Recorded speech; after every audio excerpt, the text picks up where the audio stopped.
emergency. What's going on? Who had the knife? What's going on? Is someone hurt? She's stabbing my mom. She stabbed your mom? Yeah. Please, 251 Chagrin Drive, I just email the stab wound. Detention. 13-year-old Megan just called 911. She claims to have found her mom in the bedroom badly stabbed countless times. Megan is an ordinary girl who enjoyed the warmth of family love. She had her mother, dad, and 2 sisters. The big question is, who had killed her mother and who held the knife, and why did things end up taking such a dark twist for this family? The story appeared as if this was an act of a daughter who was jealous and felt unappreciated. But deep down, who among the family members would be blamed for the death of an innocent mother? Let's dive deep into the story. Who is Sabrina Zunich? On the 12th November in the year 2012, life fell apart for the Knoefel family. Their tranquil life in the suburbs of Willow Bay Hills, Ohio, would be overshadowed by a dark cloud of limitless turmoil. Their life was reasonably comfortable. The man of the house called Kevin Knoefel was a truck driver. His wife Lisa worked with the social services with Cuyahoga County Department of Children and Family Services. They lived in a nice and accommodating home near Chagrin River, large enough and conducive for their children. The family members loved and looked after each other. This left no room for suspicions that anything as heinous as that would befall them. On this fateful day, Kevin was out at work and Lisa was at home with the kids. She was looking after Haley, the daughter Lisa had with Kevin. 13-year-old Megan was also around, and she was Lisa's daughter from a previous marriage. Sabrina, the 18-year-old foster daughter, was also around. Haley had been taken to bed by Lisa. Megan was sleeping in her room. For Sabrina, she stayed up late. She was working on a school project for her British literature class. She was an 18-year-old adult who enjoyed some more freedom. At this time, still in the office area, working on her project, she was listening to some music too. At around midnight, Sabrina felt exhausted and finally left her project behind. She went to her bedroom upstairs to try and catch some sleep. But unfortunately, she got a migraine and so she couldn't catch some sleep. Sabrina got out of her room and she headed straight to Kevin's and Lisa's bedroom. At about 1:15 a.m. in the morning of 13th of November 2012, Megan woke up to the sound of a struggle. She quickly rushed to her mother's room. She was caught by a heart-wrenching scene of her mother badly butchered, Sabrina covered with blood as she held a knife. Lisa had been stabbed 178 times on her head, the torso, and the neck. She had some defensive wounds, an indication that she had tried to fight back for her life. The injuries indicated extreme severity, since the knife had been twisted while inside her body.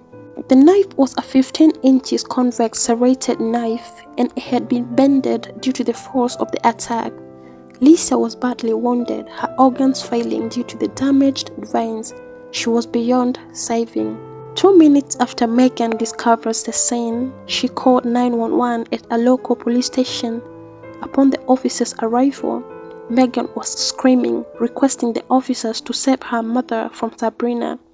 The officers rushed down the hallway and straight to Lisa's bedroom.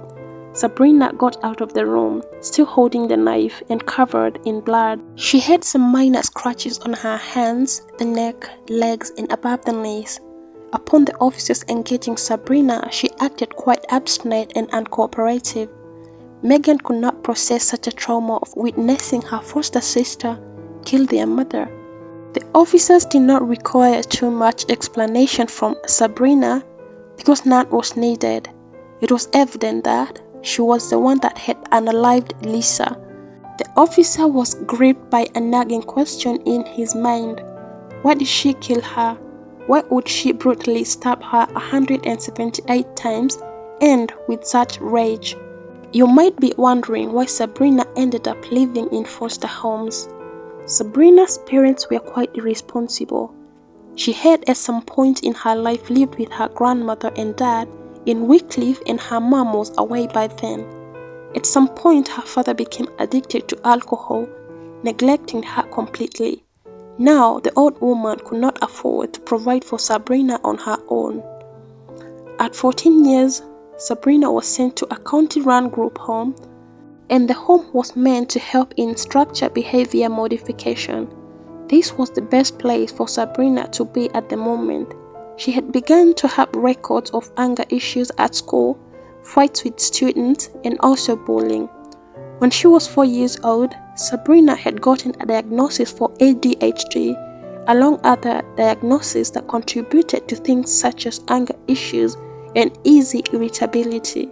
Sabrina had also been caught up in substance abuse, stealing, and drug abuse led to hallucination. This affected her life since she kept being moved from schools and also from foster home to foster home. At 16 years old, Sabrina was taken by Kevin and Lisa Knoefel as their daughter. While there, her behavior changed for the better and hardly got into trouble. She could complete her homework in time and came clean from substance abuse. The Knoefel family really provided her with home, lovingly and with an open heart. Around the Knoefel family, Lisa, her foster mother, ensured that Sabrina received all the compassion and love from all the family members. She knew just how important it was, especially because she worked with child protection. Lisa was a kind person who had a passion for children. Her daughter Megan was born in the year 1999 from a previous marriage that ended up in divorce, before meeting Kevin Knoefel and marrying him in the year 2006. Kevin also was married and had a child with his first wife, but after divorce, her ex-wife got full custody for their child. Details on how Lisa and Kevin met still remain anonymous. After meeting in the year 2006, they got married and moved to live in their home in Chingrin. In 2009, they got their daughter Hailey. They had been living there until the fateful day. But as days unfolded, the relationship between Lisa and Sabrina became strained. No matter the efforts Lisa had put, Sabrina still had a feeling that Lisa loved her biological daughters more, and she had begun to discriminate her. Sabrina had even confided with a friend that Lisa had made her life a living hell. The family slowly fell into two divisions, with Lisa, Megan, and Hailey as one, and then Kevin and Sabrina as the other division. Sabrina had stated that Kevin treated her with love, and she always turned to him when things got sour for her. The relationship between Kevin and Sabrina became quite deep, and even some of Sabrina's friends felt like it was way too beyond father-daughter relationship. They were baffled by Sabrina and Kevin's physical touches and sexual joke. For everyone, this was a truth they could hardly process. How could Kevin go ahead and start grooming his daughter? Sabrina had also gotten the fantasy of them being in love so deep down in her brain. Wherever Lisa hung out with her two biological daughters, Kevin and Sabrina always remained together. The more the two got closer, the more the relationship between Lisa and Sabrina became worse. Sabrina had also gotten the idea that Lisa was the only boundary standing between her and Kevin. She resented that. The relationship between Kevin and his wife also deteriorated. On one occasion in November, police had been called to the Knoefel family. Lisa and Kevin had gotten into a serious domestic wrangle where Lisa claimed that Kevin had choked Megan, but Kevin defended himself, saying that he only held Megan by the back of the neck to steer her to her bedroom. Soon after Lisa left the house and the matter was resolved, Kevin went ahead and contacted the police, claiming that he wanted to expose the issue since he did not want it to be dragged into their divorce process. That was an indication that Mr. Knoefel had planned to divorce Lisa. He had even told Sabrina that he was going to divorce Lisa so that he could be with Sabrina. Kevin had even gone ahead to consult with the social worker responsible for Sabrina, asking whether he would still be allowed to have Sabrina's custody if he divorced Lisa. On one camping event with a friend, Kevin had opened up, telling his friend that Lisa had suspicions of him and Sabrina having an affair.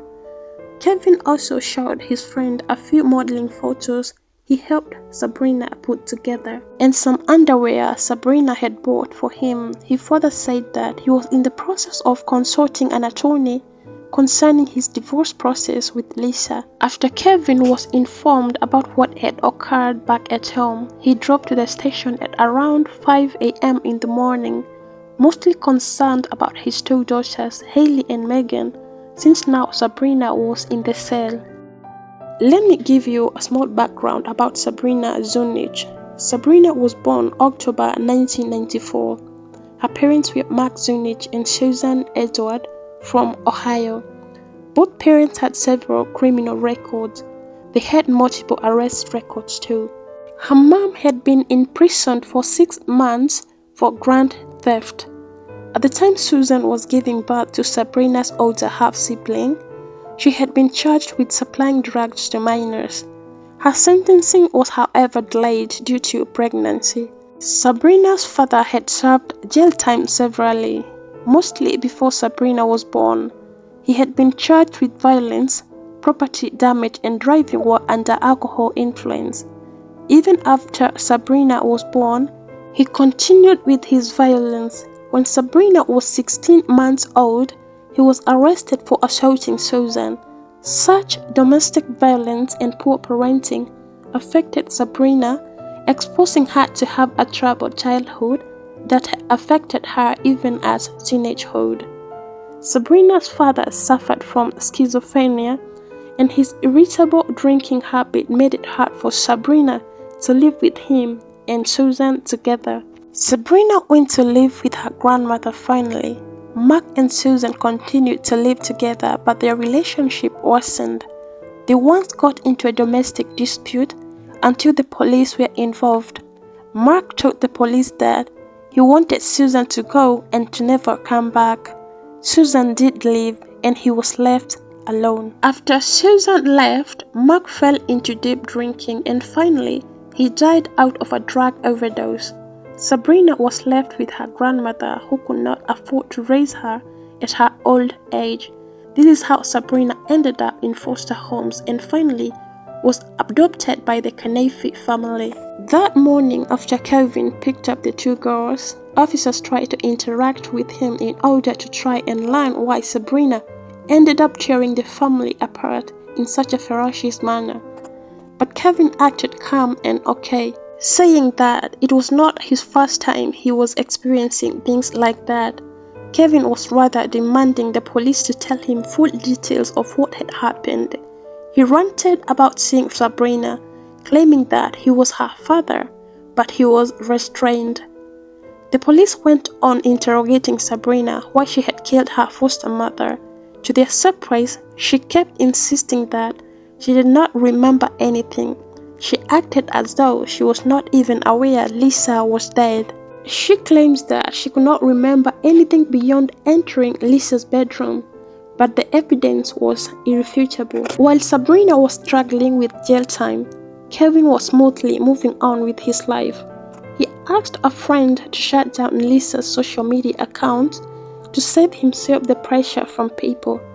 He also donated most of Lisa's belongings, and 5 days later, after Lisa's murder, he hired a cleaning company to come and clean up the crime scene in their home. He had also bought a new house, a car, and enrolled for flying lessons. It seemed like Kevin was finally living his dream. But 9 months after that, Sabrina got frustrated and she could not take the fall alone. She decided to open up to the police about the nature of their relationship. She finally confessed that Kevin is the one that had told her that Lisa needed to be eliminated from the picture. She should die, he had said. Kevin had opened up to Sabrina, showing his worries of losing their daughter's custody in case he divorced Lisa. He came up with a solid plan of convincing Sabrina that if Lisa was gone, then they would raise a happy family together. Kevin also mentioned about a life insurance policy worth $800,000, and as a result, getting rid of Lisa was the perfect plan. They would enjoy the money as a family. The duo began to orchestrate. Sabrina spoke to a friend in high school called Autumn Pavek in the car as the girls headed for a Chinese buffet. Autumn suggested to bring in another friend of hers who would hit Lisa unaware. But to their frustration, Autumn moved to California in October, and so the plan did not go through that month. The pair did not give up. They had also planned to shoot Lisa with a gun, using a pillow to silence the sound. Sabrina would be the shooter, and Kevin would dispose of the weapon. In the morning of the killing, Kevin applied his manipulative behavior on Sabrina. He was driving her to school, as usual, when he suddenly stopped the car and started crying. He told Sabrina that he was so sick and tired of the fights he and Lisa had been going through, and if Lisa was to continue being alive, then he was going to end his own life. Sabrina took a deep, desperate breath. She was in love with Kevin. She could not let him die. "I'll kill her ASAP," she said, and they began on planning how to attack her at midnight, when Haley and Megan were already asleep, without causing any suspicions or alarms. The plan was that after Lisa was dead, then Sabrina was to act insane so that she could be charged as a person with unsound mind. That is why Sabrina pretended to remember nothing, hoping she would receive the defense for insanity. 9 months have gone down, and Kevin has not engaged himself with the defense process for Sabrina. He was out there living his dream, and she was here long forgotten. She realized that Kevin had manipulated her. Her insanity bed was also frustrating her equally. Sabrina requested for a plea deal with prosecutors and sought to cooperate thoroughly. She promised to expose all the details of what they had orchestrated with Kevin. She even mentioned Autumn, her friend, and the police contacted her. Autumn agreed to help the police to lure Kevin and meet up with him. Her interaction with Kevin was being recorded. However, Kevin did not fall into the trap immediately. His answers were quite evasive of any words that could incriminate him. The police got warrants to search through his house and vehicle, but still found nothing incriminating. But Sabrina's testimony was enough evidence, and so he was arrested. Sabrina pleaded guilty and was charged with life imprisonment with possible parole after 30 years, that is 2042, at the age of 47 years. Kevin pleaded not guilty, and his defense team argued that there was nothing to prove that he had an affair with Sabrina or any involvement in the plot of killing Lisa. They added that Sabrina was a person with a history of troubled childhood and unreliable behavior such as drug abuse. But the fact that Sabrina was young and vulnerable and easy to manipulate left Kevin at a bad spot. On June 11, 2014, Kevin was found guilty on all accounts of sexual battery and murder charges. He received 6 years imprisonment for sexual battery and to life imprisonment with an eligible parole after 30 years for the murder of Lisa. The two sentences are being served consecutively.